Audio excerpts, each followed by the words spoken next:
The portal is closed, and Auburn honestly came out relatively unscathed. In the world full of podcasts, he's the undisputed heavyweight champion of hot takes, an Auburn sports homer, master of the boog, and message board legend. Get your buttons buttoned and your hats flattened because the Top Button Podcast is about to kick off. And you don't want to miss your courtside seat. Now, here's your host, Charlie Five. Yes, sir. We're back. It's another episode of the Top Button Podcast. I'm your host, Kyle Rush, a.k.a. Charlie Five, and we're ready to get after it. Happy Monday. Happy Monday. Ready to get this New Year's week started. You only got a couple days left in 2024. Then it's getting ready to launch in to 2025. We're going to talk about the portal period being closed, Auburn coming out relatively unscathed, and go into detail with that just a little bit more. And then talk about what's left. What's left is Auburn, is the roster finished? And then what are the most important dates we need to be watching out for? And we'll get all into that in just a second. But before we do that, we got to give a shout out to mybookie.ag. Use 2 coupon codes. You got 2.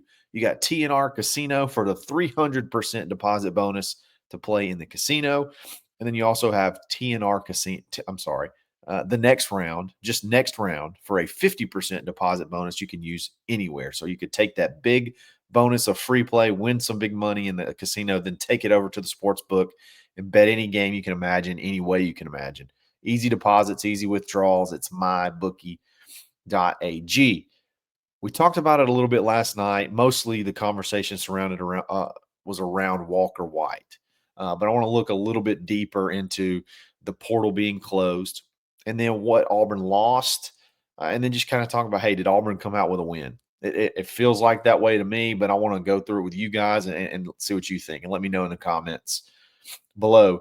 But it looks like Auburn's going to finish with only losing, I say only, 18 guys go into the portal and leave. Now, you got to count 18, but really it's more like 16 because Auburn already expected to lose Percy Lewis and Keontae Scott, who were added to that list because of the extra year of eligibility the whole JUCO ruling gave them. So we'll count those on the 18, but in reality, it was really more like 16.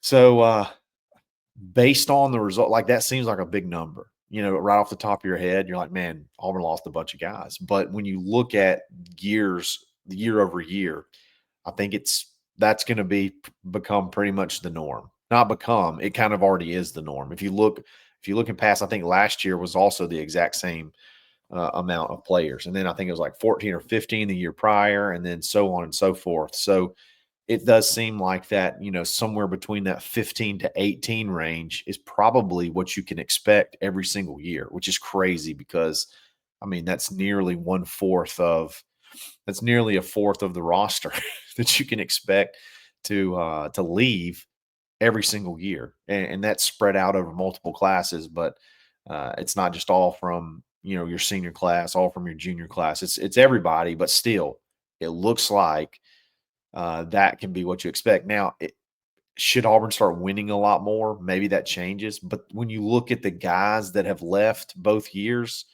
I could see those type players probably being in search of – I can see those type players being, the same guys each year that look to go elsewhere. Again, you're not losing a ton of starters. It's mostly depth and things like that, but I think that's what you can kind of start to expect, somewhere between that 15 to 18 range every single year based off of what we've seen the past couple of years. Based off the results of last season, when you look at everybody that has left, I would say it's a huge win. I mean, you look at the 18 guys that left. I think a lot of people, Auburn fans, and then maybe even other schools and other fans and media expected Auburn to lose a lot more difference makers. I think it's a shock to a lot of people that Cam Coleman, that Malcolm Simmons are still here. I think it's a shock that a lot of these young, talented defensive players are still here. Kayan Lee, That's one that I would have thought probably would be hot on the market because it seems like Ohio State or Georgia has been trying to get him every single year that he's been here. So again, based off of the results, I expected some difference makers to leave. I really did. I expected to lose at least one, maybe a couple more guys. We're not talking about depth. We're talking about starters. And Auburn didn't lose any starters. As a matter of fact, Auburn lost zero starters went into the portal. Like zero, Auburn lost nobody that is going to be a starter in 2025. The closest thing that you could talk about being a starter that Auburn lost would be Micah Riley. And he would have been, I guess, in theory, the incumbent starter. So, because he's the returning guy with the most experience. Now, with Brandon Frazier's deal where he's coming back because of the injury he had to his ankle, even that was sort of up for grabs. I do think Micah would have been the more tooled, the more well-rounded tight end. So he probably did have a chance to be the starter. But honestly, that's the start. That's the biggest loss that you had. I mean, as far as from a starting standpoint, nobody else that you lost was really going to be challenging for a starting spot, period. And I think that's a big win. That's a huge win because you see it all over the place unexpectedly. I mean, you see it at teams with good players. I'm sorry, you see it with teams with good records losing guys that are starters. I apologize. The guy will twist it a little bit there. But you see teams with really good records lose starting players every single year. And Auburn at 5-7 loses zero. I think that's huge. Now you probably had to spend the suck tax increased big time. So you probably had to pay the suck tax to keep a lot of them. But regardless, you did what you had to do to keep your guys intact, and you didn't lose any starters. For the most part, I think foundational depth remained intact. I think foundational depth is something that's a term that I'm sort of coining. I'm sure some other people say it too, but depth that you depend on being there in the future. I think that's what I consider foundational depth. And I think for the most part, Auburn really dodged a lot of bullets as far as foundational depth that is part of the plan of the future. I don't think Auburn lost out of 18 of those. I don't think Auburn lost very many at all, if at any at all. I look at TJ Lindsey. I think TJ Lindsey was a piece of foundational depth that Auburn would love to have as part of the plan moving forward. You did bring in a bunch of high school, very highly talented defensive linemen. So it softens the blow a little bit. But TJ Lindsey was a kid that I think could have been a major role next year, a major role in 2025. He had bulked up, got up to close to 300 pounds. I think that afforded him the ability to play inside and slide outside without having to substitute. So that just helps you when you can do that, when you have that type of player, that makes it tougher on defenses and tougher on offenses because you can switch fronts without having to substitute, which gives them more to have to think about.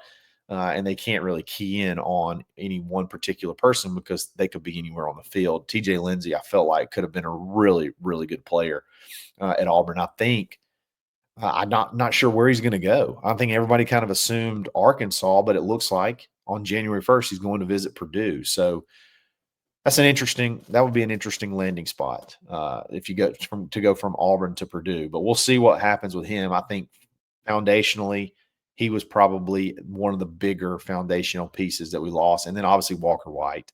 We talked about Walker White a lot last night. I mean, I don't like the comments he made on the way out to Pete Thamel. I mean, if you trust Pete Thamel, even if you think he took it out of context, I don't know why you think you needed to have Pete Thamel announce anything for you like it's that big of a deal.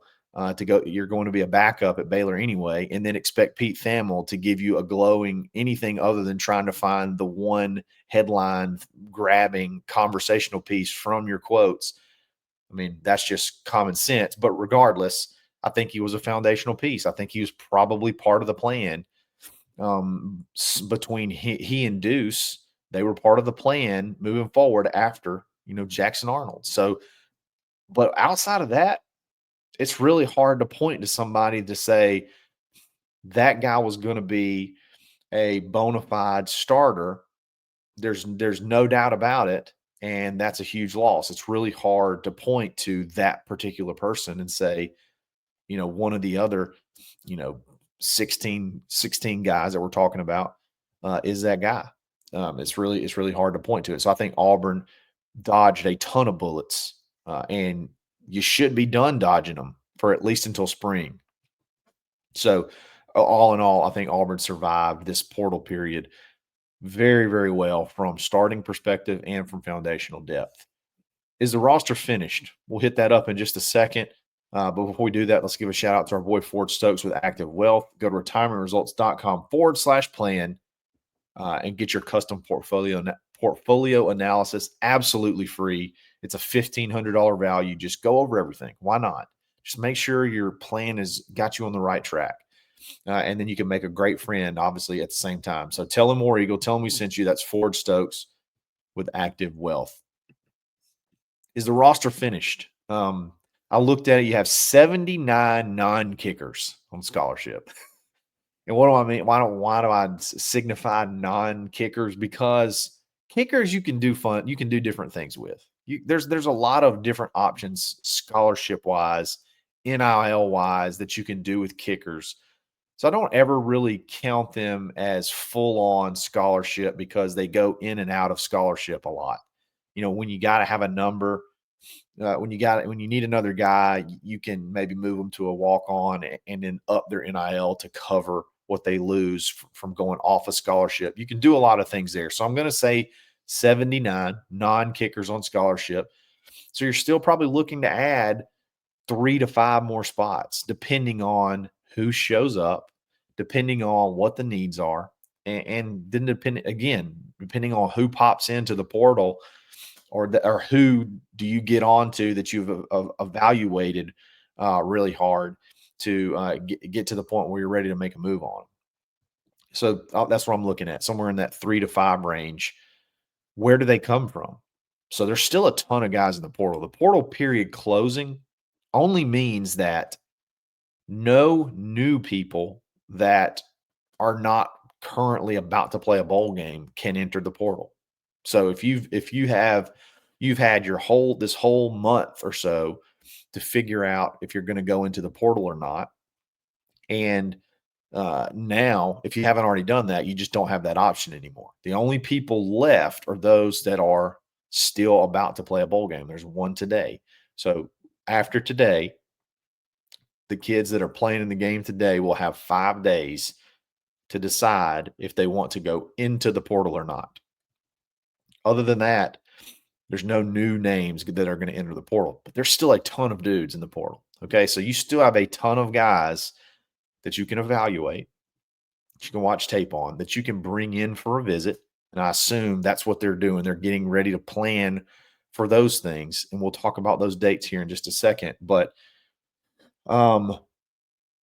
yeah, so you got who's available now, who's about to play in bowl games. And there's 14 bowl playoff games where I feel like there could be players that could go into the portal that still have enough time to get into Auburn to watch out for. So there's 14 games left. And then you have the semifinals and the finals. And I think those are going to be a little bit too late to where it's going to be really tricky if you want to get anybody from any of those teams, any of those 4 teams. And that would just be really, really tough. And what are the odds those guys are going to be losing, a ton of guys after the fact? Now, they may have lost some guys already, but what are the odds those guys are going to just lose a ton of folks after the fact? It's probably pretty low. So you could still add. You got to choose from what's out there right now, and then whoever goes in whoever goes in after these bowl games. I think Auburn still needs 2 defensive linemen, and they need an older linebacker.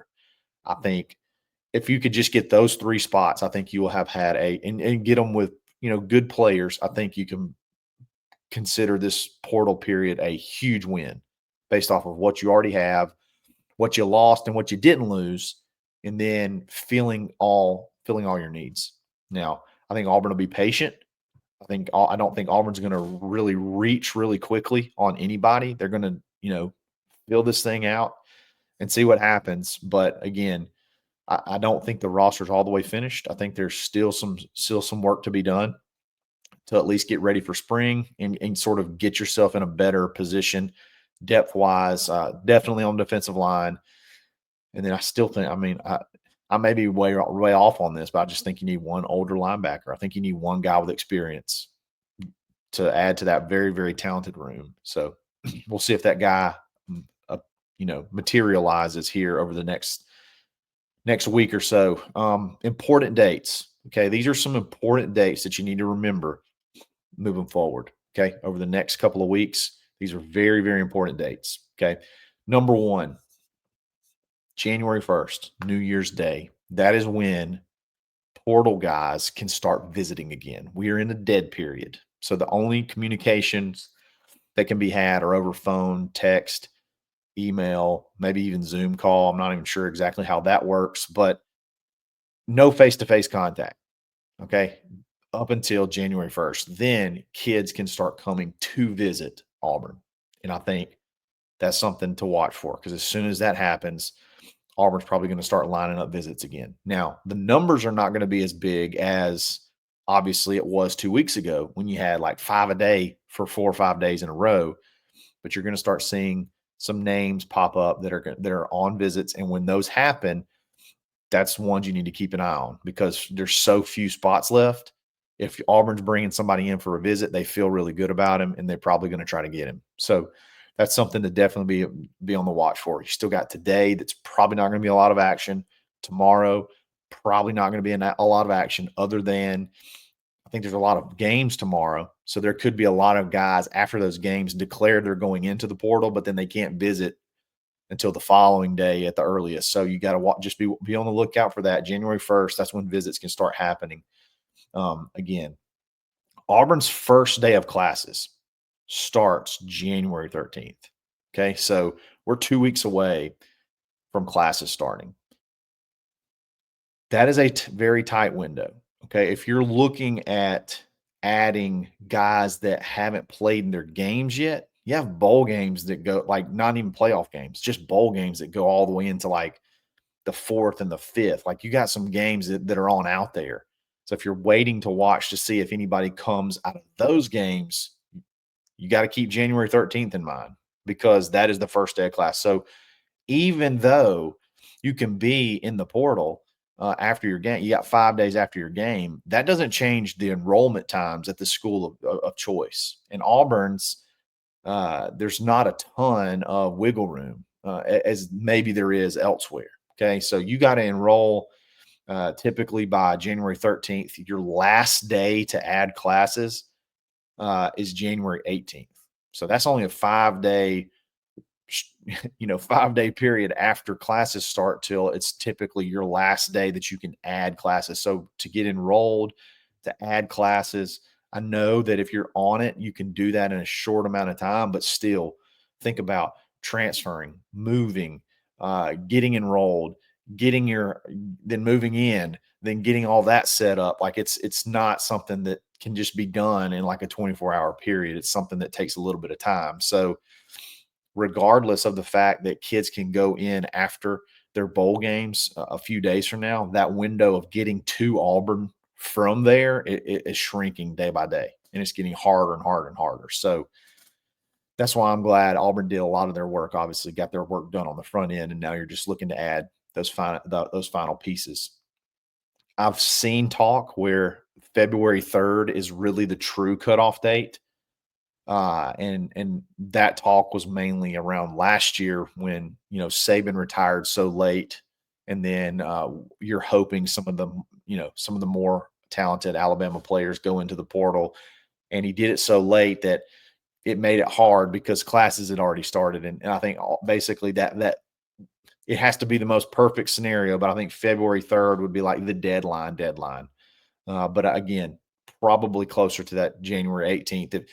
If somebody comes after January 18th, it'll be a shock to me. So we'll see what happens there. And then the last thing you have to remember is grad transfers play by a completely different set of rules. Now, when I say different set of rules, I'm just talking about portal periods. Okay, they still are bound by the enrollments of whatever schools they choose, but grad transfers from Auburn and grad transfers elsewhere, they could go into the portal anytime.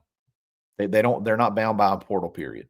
So they can enter anytime. They just are going to be bound by when they can enroll in the school that they choose. So that's something to be on the watch for too. I don't know how many Auburn guys would be considered grad transfers that weren't already graduated. I think Holden Gardner would have been a grad transfer, but he's already in the portal. So like, what is the benefit for a grad transfer to go now? Again, I don't think there's any threat there for Auburn. Could be a handful of guys elsewhere. They could also go in after. They don't have to necessarily wait until the spring, the 10-day or however long it is, the spring portal period. They don't have to wait till then. They can go at any point in time. But for the most part, I think Auburn's pretty safe there as well. So you look at the whole thing as far as I'm just talking about guys going out. Auburn dodged a bunch of bullets. Auburn kept all the receivers, which is crazy to me, kept all the running backs. Really felt like one of those guys was going to leave. Kept just a lot of your foundational depth, and then kept virtually every single starter and added some starters. So I think you can't really ask for much more, especially based off the season. I think that would have been good in a winning season. This would be the bar of success for any season, and you did it with 5 and 7. So if you have a few more, if you can reel off some more wins or have a better record, who knows what that number looks like. You probably lose even less, but it does seem like that 18 number might be 15 to 18 might be the sweet spot. So we'll see what happens. We still got a couple of days till kids can start visiting. And again, I don't think this roster's done. There's still some action to be had. And then, hey, guess what? Right after that, you pick up on high school recruiting, baby. You got a junior day coming up. You got evaluation period coming up. We'll talk about that in the coming days. It never stops. Recruiting is 24/7, and I love it. So, guys, thanks for listening. Let's have a great week. Have a great new year, and we'll talk again tomorrow. This is another episode of the Top Button Podcast. Stay buttoned. Thanks for listening, and drive home safely.